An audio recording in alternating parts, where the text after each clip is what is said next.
Hello दोस्तों, कैसे हैं आप लोग। उम्मीद करता हूँ आप लोग अच्छे होंगे, अपने पढ़ाई में मस्त होंगे। तो आज हम लोग देखेंगे साइंस टेस्ट पेपर 12। ठीक है, तो चलिए स्टार्ट करते हैं।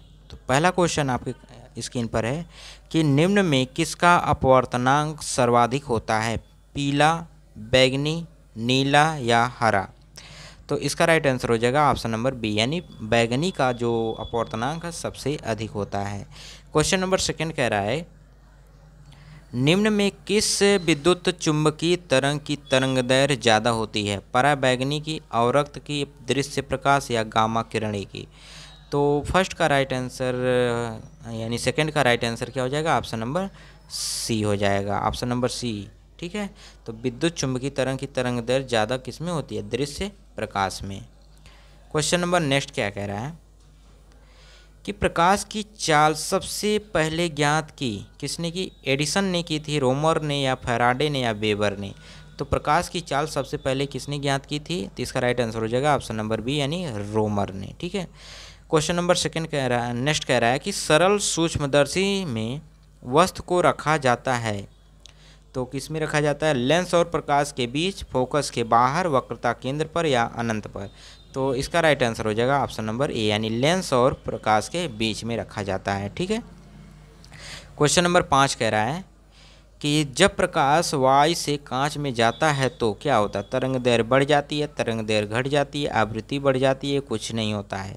तो इसका राइट आंसर हो जाएगा ऑप्शन नंबर बी, यानी तरंग दैर्घ्य बढ़ जाती है यानी घट जाती है। ठीक है, option B is the right answer होगा।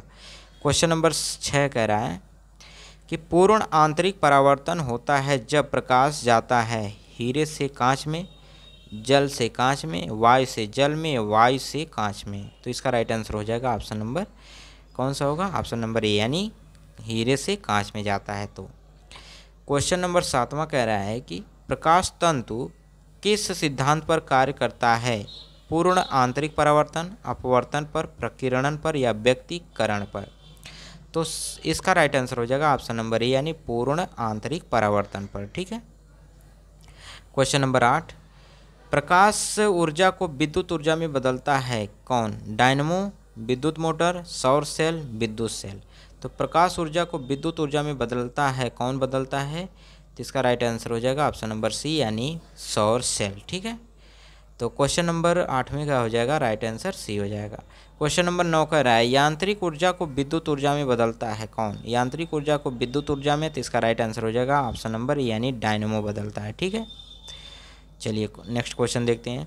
क्वेश्चन नंबर 10वां कह रहा है सूर्य के केंद्र का ताप कितना है, 1.5 मल्टीप्लाई 10 के या 2.5 मल्टीप्लाई 10 के या 1.4 मल्टीप्लाई 10 के, 1.4 मल्टीप्लाई 10 के।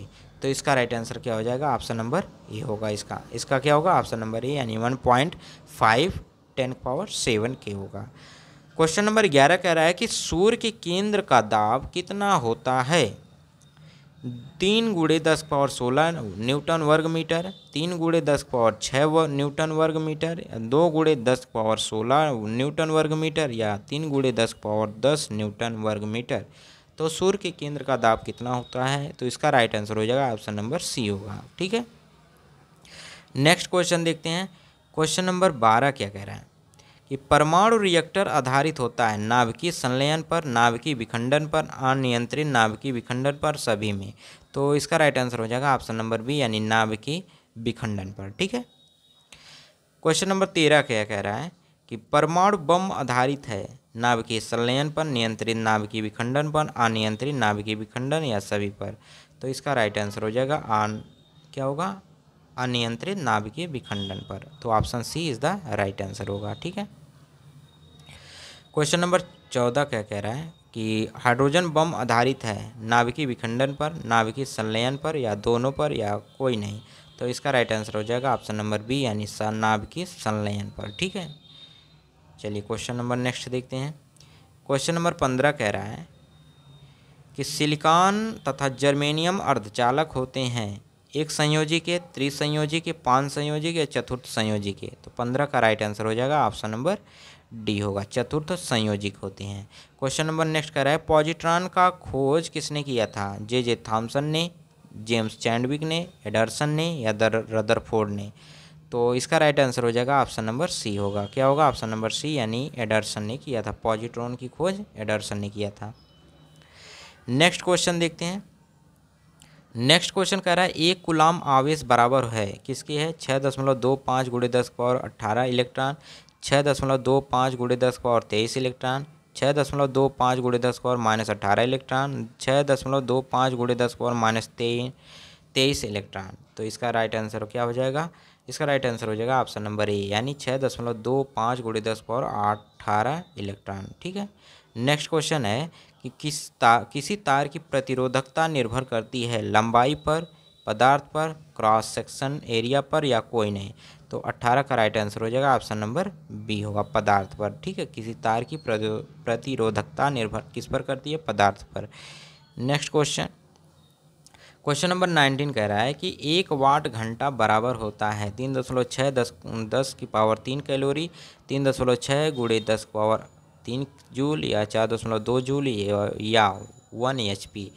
तो 19 का राइट आंसर क्या हो जाएगा? ऑप्शन नंबर बी होगा। क्या होगा? ऑप्शन नंबर बी होगा। ठीक है। नेक्स्ट क्वेश्चन, क्वेश्चन नंबर 20 क्या कह रहे हैं कि मैक संख्या का उपयोग किसकी चाल निर्धारण के लिए किया जाता है? प्रकाश पर, ध्वनि पर, विमान पर या कोई नहीं। तो इसका राइट आंसर हो जाएगा ऑप्शन नंबर सी, यानी विमान पर। 21वां क्वेश्चन कह रहा है एक कार बैटरी में प्रयुक्त विद्युत अपघट्य होता है हाइड्रोक्लोरिक अम्ल, सल्फ्यूरिक अम्ल, नाइट्रिक अम्ल या आसुत जल में। तो इसका राइट आंसर बताइए। तो एक कार बैटरी में प्रयुक्त जो विद्युत अपघट्य होता है तो किस में होता है? सल्फ्यूरिक अम्ल के द्वारा। ठीक है। चलिए नेक्स्ट क्वेश्चन देखते हैं। क्वेश्चन नंबर 22 क्या कह रहा है